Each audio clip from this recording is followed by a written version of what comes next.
We just went live on LFG TV for the first time. We simulcast the Inside the Ride stream over there. We've been doing Inside the Ride on Twitch for about 5 years now.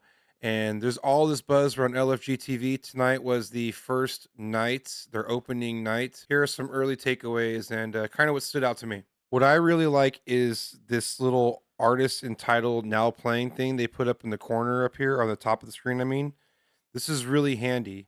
And it's also got links to buy it directly from Beatport or add it to a playlist on your Beatport link. I think that's pretty cool that they have that. This is probably my favorite feature is that the now playing interactivity to be able to buy the track is available on your stream. I don't know if I like the placement so much, but I do like the functionality and also want to kind of point out they're running these banner ads. So this looks like it's going to be probably ad space. And this is an ad for a release to a song on Beatport. And if you click on it, it takes you to the Beatport release to download or add it as well. So pretty cool integration for the content ID system. And I'm curious if that plays into them being able to play licensed music. This is definitely my favorite feature of LFG TV. I really like this. Another thing I like is that this layout is pretty familiar if you're using Twitch or Kick. I'm guessing that they're using the same thing under the hood with Amazon Work Server or AWS. We can save that for another video, but having this sort of front page layout with the turnstile on the top is very familiar. And so I feel like anybody who's coming here from either Kick or Twitch will feel like they already know how to use the site in that respect. I also think it's pretty cool that they have this little genre discovery section. I'm not too sure if I would make it the centerpiece of how things are discovered, and I can get more into that later, but I do like the idea of this being, a music centric site. And if you're browsing through the different areas of the site, it's nice to have it separated by genre and not just, the DJ channel. That's pretty cool. Like I said earlier, we were multicasting to LFG TV and Twitch at the same time, and it felt good and stable. It uses RTMP and a stream key. I used multi RTMP plugin for OBS Studio, and it plugged right in and worked right away. No problems at all there. Definitely running stable. I'm guessing that's, the AWS back end working just fine. There's already some chat commands running as well, which is pretty cool. Things like pin and ban or unban are already in the chat.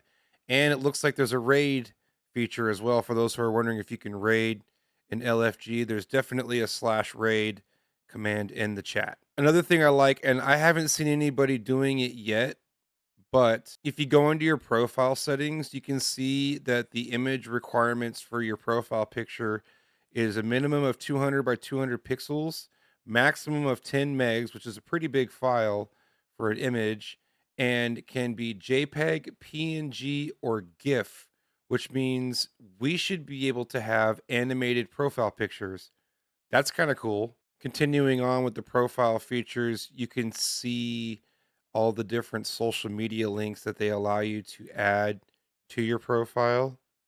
Feel free to pause this page and grab all those links if you want. In the streaming tab of the stream settings, you could do things like your stream title. You could choose your 3 different channels. I don't think anybody's actually moderating this, but I still think it's kind of a cool idea. You can drop yourself into 3 channels for maximum discoverability. It looks like that song ID thing that I was talking about before, you can make it say something if it doesn't recognize the track that's playing. And so jokingly, I made it say dubplate. Stream key info is pretty straightforward. You've got your ingest server and then your stream key. This is kind of interesting. This is a privilege that's not available to all Twitch users. I believe this might still be a partner only privilege. It could be an affiliate privilege now as well, but being able to live flip your chat to followers only or subscribers only can come in handy. So yeah, overall, I didn't have a terrible experience, but I do have some critical points. And so now that I said all the things that I like about it, let's get into some of the things on the cons side of the list. Some of the stuff that I feel like maybe could use a little more polish or things that I weren't feeling too much. My number one issue right now is the fact that there are no moderator or admin roles available to be assigned. I think it's pretty crucial, especially when your stream starts to get a little busier. I really feel like the lack of mods or admins is something that is hopefully going to be fixed very soon. My guess is either you would put it somewhere in the profile settings or add it to this community section over here in the manage area, maybe. I don't know.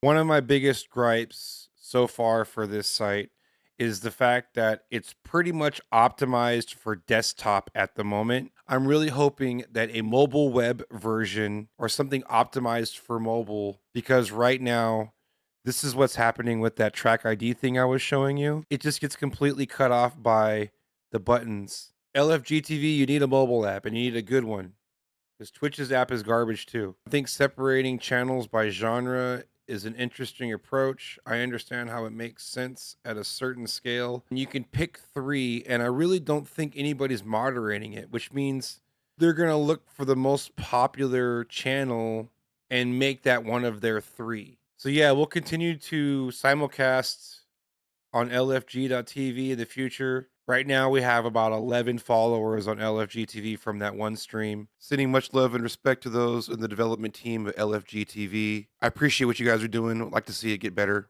We'll see where this thing goes.